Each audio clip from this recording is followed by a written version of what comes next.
Oi, gente! A gente tá aqui porque tá rolando uma série de informações que não se verificam na internet sobre um assunto muito sério. Exato, e a gente se viu envolvido nessas coisas todas e a gente tá fazendo esse vídeo pra esclarecer algumas coisas. O que aconteceu recentemente é que o Nando Moura, do canal Nando Moura, fez um vídeo criticando a gente por vários tweets que a gente fez. A gente achou que isso merecia uma resposta, muito porque a gente quer ajudar a informar as pessoas que estão assistindo a gente. A resposta aqui vai ser uma resposta direta às perguntas que o Nando fez, tá bom? Sem treta, sem discussão, é só um esclarecimento mesmo. Então vamos pra primeira. Leon Oliveira Martins, eu vou te fazer uma pergunta. Que paralelo você consegue fazer entre Hitler e os ícones da direita? Por exemplo, Ronald Reagan, Winston Churchill, Margaret Thatcher. O Adolf Hitler, ele é igualzinho ao Bolsonaro? O Adolf Hitler é igualzinho ao Donald Trump? Responde com sinceridade. De fato, eu não vou conseguir apontar nada semelhante entre o Hitler e essas pessoas da direita que você falou. Porque o Hitler é um totalitário, essas pessoas são democratas. Mas a lógica também funciona pra esquerda se for o caso, porque esse é uma falsa equivalência. Eu posso falar 3 nomes da esquerda: Barack Obama, Justin Trudeau e Tony Blair. O que eles têm a ver com Stalin? Então Stalin não é esquerda?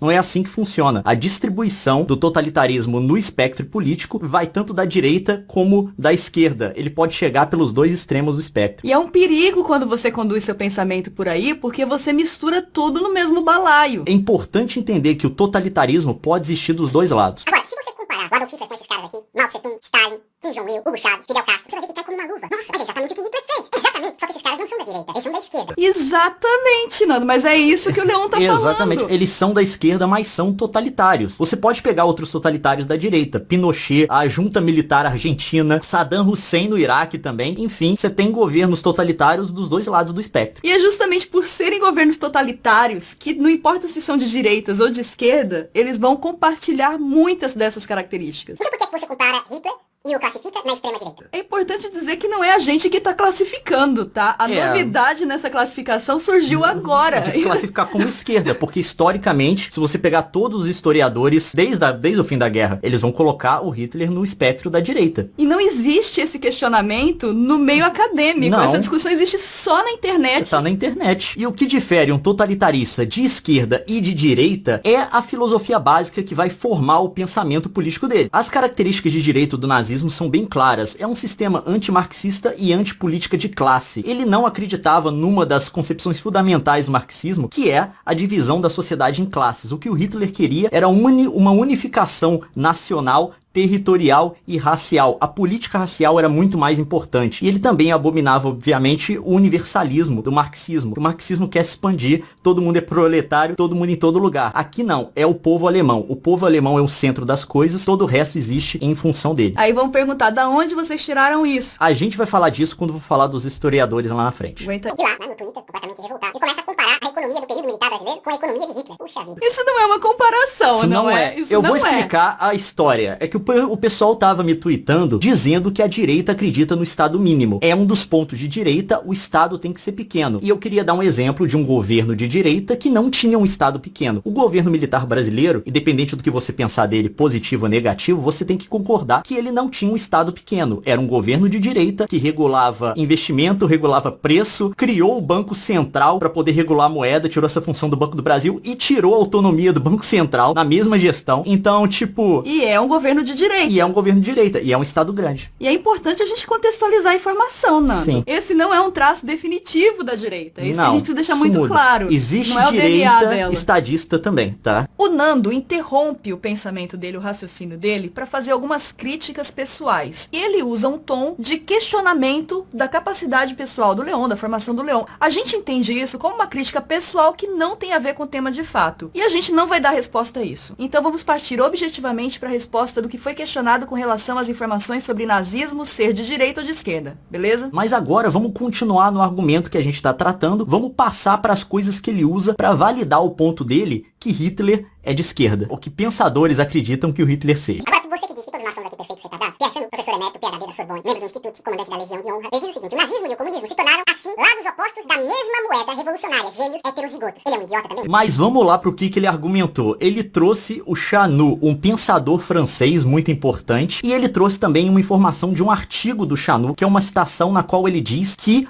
o comunismo e o nazismo eram gêmeos heterozigotos, lados da mesma moeda. Mas agora eu tenho uma pergunta pra fazer, eu queria que o Nando Moura respondesse com sinceridade. Você leu, antes de gravar esse seu vídeo, o artigo do Shaunu, no qual ele usa essa argumentação do nazismo e do comunismo como gêmeos heterozigotos? Por quê? Como você leu, é como esse argumento é citado no Guia Politicamente Incorreto da História do Mundo. Não é o texto do Shaunu, é uma citação de algumas linhas que tem em outro livro. Você leu o contexto ou você tá reivindicando a autoridade do Shaunu pro seu argumento só com base nessa citação? Porque aí é um perigo. Por que eu tô perguntando isso? Porque quase toda a literatura do Shaunu sobre nazismo, comunismo, Segunda Guerra não foi traduzida do francês. Você não encontra em português, você não encontra em inglês também. Porque o artigo do qual esse texto do Shaunu é tirado, ele só existe em francês, num banco de dados de artigos acadêmicos em francês, e você tem que pagar para poder acessar. A gente não questiona, você pode ter feito isso. A gente quer saber se você fez, só isso. Mas claro que fica o questionamento por que você fez a citação igual no Guia Politicamente Incorreto. Porque ela é contraditória ao pensamento real do Shaunu se você lê o texto inteiro. Sim, eu me dei o trabalho de fazer isso, eu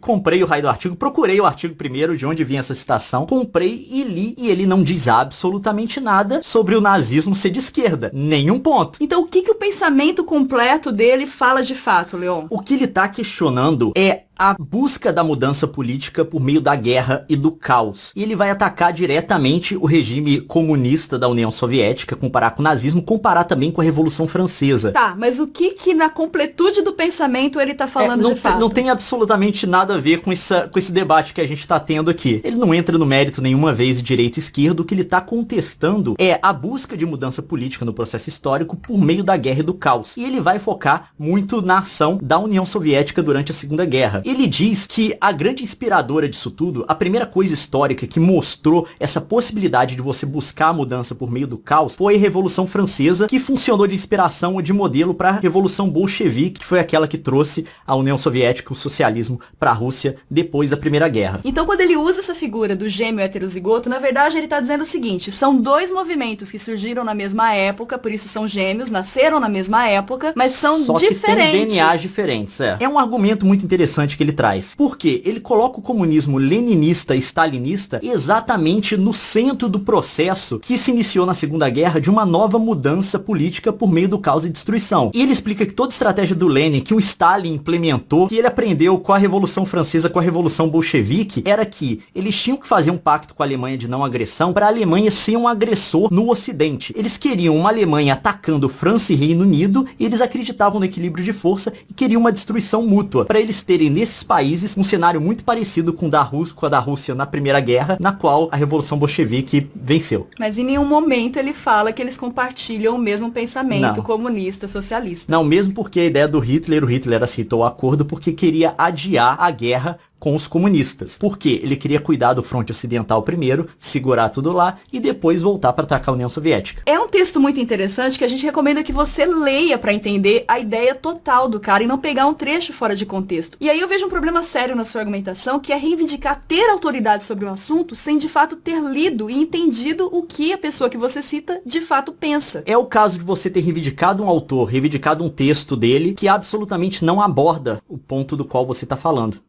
Então, enfim. O Richard J. Evans, PhD pela Oxford, Hamburgo, uma simples venda diz, o Richard J. Evans, exigia 40 papéis diferentes no nazismo e ainda precisava se submeter à extorsão dos membros do partido. Também concorda com a opinião? Eu não entendi onde que ele concorda com a opinião, desculpa, realmente eu não entendi Você acabou de fazer uma citação que, tipo, precisava de 40 documentos para exportar um treco da União Soviética, logo comunista.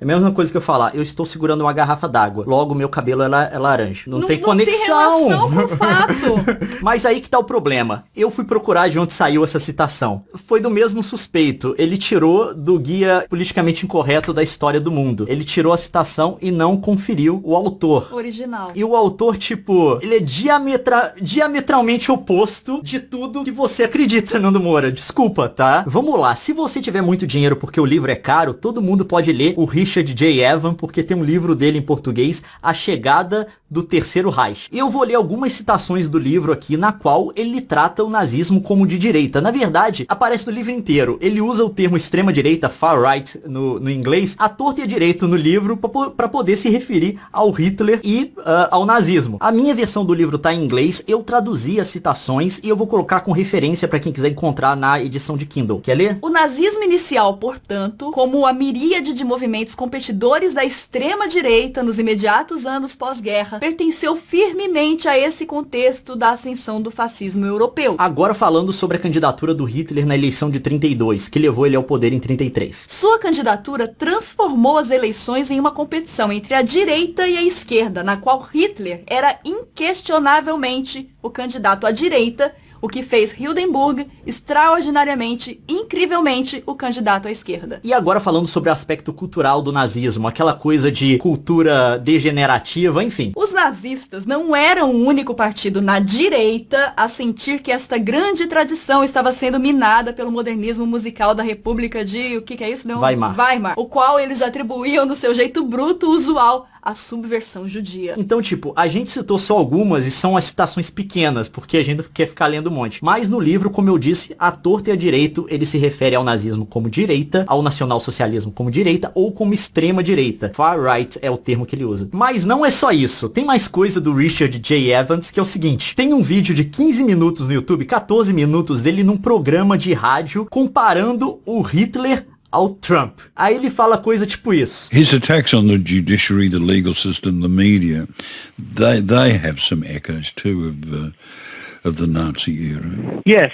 you can see echoes there. I mean, so neither Hitler nor Trump, I think, have any respect for the established institutions of the state. A gente vai deixar o link aqui pra você ver tudo que ele tá falando, tá? Tá em inglês, mas se você fala inglês, você não vai ter problema com isso. Mais uma vez, a reivindicação de autoridade de um autor, e dessa vez não é o caso do outro que não tocou no assunto. Esse reivindica o exatamente oposto. Então... é como se eu dissesse, eu gosto de chocolate. E o Leon dissesse pra vocês, a Nilce não gosta de chocolate. Foi basicamente isso com o Richard J. Evans agora. O Richard Overy, PhD em História pela Cambridge, escreveu o livro The Dictators, tá? Fellow of the Royal Historical Society, Fellow of the British Academy, Fellow do King's College. Ele também concorda com essa opinião. Ele é um retardado também, ele é um terraplanista. Ele diz, um dos elementos ideológicos fundamentais é a ciência econômica para o socialismo e a biológica para o nazismo. É o seguinte, em relação a esse autor, eu não sei de onde ele tirou essa citação. Não foi do guia politicamente incorreto sobre a história do mundo, tá? Eu não encontrei, então não tem como eu comentar porque eu não sei o contexto. Ele pode estar tirando de contexto, como tirou a citação também do Shaunu que a gente falou no início. Ouça de novo esse trecho do que você fala. Um dos elementos ideológicos fundamentais é a ciência econômica para o socialismo e a biológica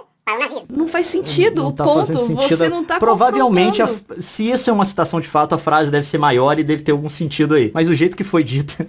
Mas é o seguinte, se você der uma olhada no livro que você mostrou aí no The Dictators, Os Ditadores, pode ser meio confuso porque ele se refere à direita na Alemanha como nacionalistas, a extrema direita do Hitler. E ele se refere aos comunistas como marxistas ou comunistas mesmo. Mas ele não usa muito o termo direita, mas de vez em quando ele solta a direita nacionalista. Dá uma olhada no livro, é o termo que ele usa. E não só isso, o próprio Richard Overy fala que comunismo e nazismo são duas coisas diferentes. But I think I want to make it clear right from the start that I don't think of communism and Nazism as the same thing. They are fundamentally different ideologies. A gente não tá negando que os dois se pareçam, não, tá? Os dois são totalitários. Mas um veio pela esquerda do comunismo, outro pelo nacionalismo, que é o termo que o próprio Overy usa. Mas assim, o livro que você mostrou, dá uma olhada nele, ele se refere à direita como nacionalista, em oposição aos comunistas e marxistas. Ele usa o termo também direita nacionalista no livro, então tipo, ele não corrobora o seu ponto. Ele definitivamente não corrobora. Tatiana Bushayeva escreveu Red Army and Wehrmacht, How the Soviets Militarized Germany. É um livro muito importante pra você ler. É engraçado, em toda a literatura que eu vi sobre o assunto, eu posso estar errado, eu não vi esse livro ser citado. Ele não apareceu em referência, pelo menos nas bibliografias que eu olhei. Eu não conheço essa autora, não tenho acesso a esse livro. Se eu tentar comprar, eu acho que eu tenho que importar aqui pro Canadá, porque na Amazon só tem no Marketplace, a Amazon nem vende direto, vai ter que vir de um terceiro. Então não tem como eu comentar esse livro. Se você tiver esse livro, puder me mostrar alguma parte dele que corrobora o que você tá dizendo, porque aqui você só jogou o nome de um autor cujo livro ninguém tem acesso. Então, enfim. Mas tira um print um pouquinho maior, assim, pra gente ler todo o contexto. Se tiver o livro, mostra na câmera, assim, de uma Full HD. Se quiser mandar pra gente também, pode mandar, a gente aceita. A gente aceita. A gente precisa ler, no fim das contas. É importante. Ryan Stopes escreve outro livro também chamado Stalin's War. Tá, outro livro ao qual a gente não tem acesso, eu não consegui encontrar fácil pra comprar, não tem digital, enfim. Mas é o seguinte, eu meio que tenho a noção do que ele tá discutindo no livro. Ele trata o Stalin como o arquiteto da guerra. É um ponto que vai ao encontro do que o Shaunu falou, que essa coisa do Stalin como sendo o arquiteto da guerra por meio do pacto Ribbentrop-Molotov, que é basicamente soltar, é o pacto de não agressão, falou que tá? não ia ter palavrão nesse vídeo. É o pacto de não agressão da União Soviética, que tipo assim, que era a ideia de soltar os cachorros nos outros países pra causar caos. Eu acho que ele passa por isso, mas até onde eu sei, ele não faz em nenhum momento o argumento que o nazismo seja de esquerda. Eu precisaria ver isso no livro, importante. O grande culpado, plano de Stalin para iniciar a Segunda Guerra Mundial, do Viktor Suvorov. Esse Viktor Suvorov fala uma coisa parecida, só que diferente com o do autor anterior. Pra ele, já tinha um plano soviético, até onde eu sei, pra atacar a Alemanha em 41. Mas tem um porém, uma coisa que você tem que observar é que ele não é um especialista na área. Ele é um cara normal que decidiu escrever um livro de história. Tipo, ele não estudou história. Ele não estudou, não tem formação em historiografia e tal. Não é demérito pro cara, o livro dele pode ser uma leitura muito interessante, mas é bom tomar aí com uma dose de sal. Ter isso em mente quando você for ler as coisas que ele escreve. Porque academicamente ele não é um livro trabalhado na academia. Ele não é um... Você já leu esses livros, Leon? Bem, acho que eu disse que eu li e que eu não li, né? Você já leu esses livros? Leu esses livros? Você ter citado o Richard J. Evans. Mas você não pode ensinar aquele que não quer aprender, não é mesmo, Leon? Chegamos em um ponto em que nós concordamos. Qual que é o problema, né? Eu vi muitas pessoas falando, por que vocês estão batendo nessa tecla? História é uma coisa que a gente conhece pra não repetir. Governos totalitaristas causaram muito mal pra muita gente. E entender como eles nascem e o funcionamento deles é importante pra evitá-los. Só por isso que a gente tá insistindo tanto nessa questão. E a falta de reconhecimento de que um sistema totalitário pode surgir também da direita abre espaço para que ele surja. Se você estiver esperando o golpe vir só da esquerda, quando ele vir da direita você não enxerga. Em nenhum momento a gente negou ou a gente defendeu o totalitarismo de esquerda. Isso não passa no nosso discurso, tudo ruim. Não, passa para mim, na nossa o fala. regime stalinista foi infinitamente pior que o nazista. Infinitamente não. 3 vezes mais? Foi 60 mil. É o número de mortes que ele causou a mais. Mas isso não muda o fato do perigo agora, que está se mostrando agora, do florescimento do neonazismo nos Estados Unidos. É só isso que a gente levantou como uma preocupação nossa. Isso não pode sair do contexto. Exato. Porque senão você muda todo o discurso. E daqui pra frente ele vai mostrar um documentário que meio que faz o argumento que o nazismo é de esquerda. Tenha muito cuidado com esses documentários que você vê na internet. Use fonte de livros de pesquisadores da área de fato pra poder aprender, porque muitas dessas coisas são tendenciosas. O cara pega uma coletânea de entrevistas, de discursos de vários especialistas. Fora do contexto. Complementa com uma narração por cima pra completar o que o cara tá dizendo com o ponto que ele quer passar. Enfim, são coisas perigosas, tá? Mas só tem uma coisa que eu vi nesse documentário que eu quero comentar. Essa frase do Marx que aparece nele. The classes and the races, too weak to master the new conditions of life, must give way. They must perish in the revolutionary Holocaust. Karl Marx. Na verdade, essa frase não é do Marx. É uma frase do Marx misturada com uma frase do Engels, que era amigo dele, que foi escrita em anos diferentes, que eles mudaram os sentidos das palavras pra poder parecer outra coisa. Tipo, e aqui eles colocam como uma citação do Marx. Eu não vou falar sobre o documentário inteiro, mas isso daí já passa pra você o critério pra seleção de informação que tem nele. Então, você aí faça o seu julgamento. A gente espera sinceramente ter respondido os seus questionamentos, Nando, mas acima de tudo, a gente espera ter tranquilizado a nossa audiência e esclarecido a confusão que se formou em torno desses conceitos, que são conceitos históricos e acadêmicos. Na academia, tipo assim, você fala o nazismo é de esquerda. Não existe essa discussão. No Facebook pode ter, mas na academia... E foi isso que o Leon falou. E tipo, eu concordo com ele num ponto. Se você que tá assistindo isso quiser saber mais sobre nazismo, dá uma olhada na obra do Richard J. Evans e também do Richard Overy, que são os dois autores que acho que aí a gente tá de comum acordo, porque nós dois citamos. Leia e aprenda um pouco mais. Eu acho que vai ter muita coisa esclarecida pra você. É melhor do que ler em post de Facebook e em meme de Twitter, eu garanto. E vídeo de internet. É isso, na então paz, tá, gente? Na paz, tá respondido. Tchau.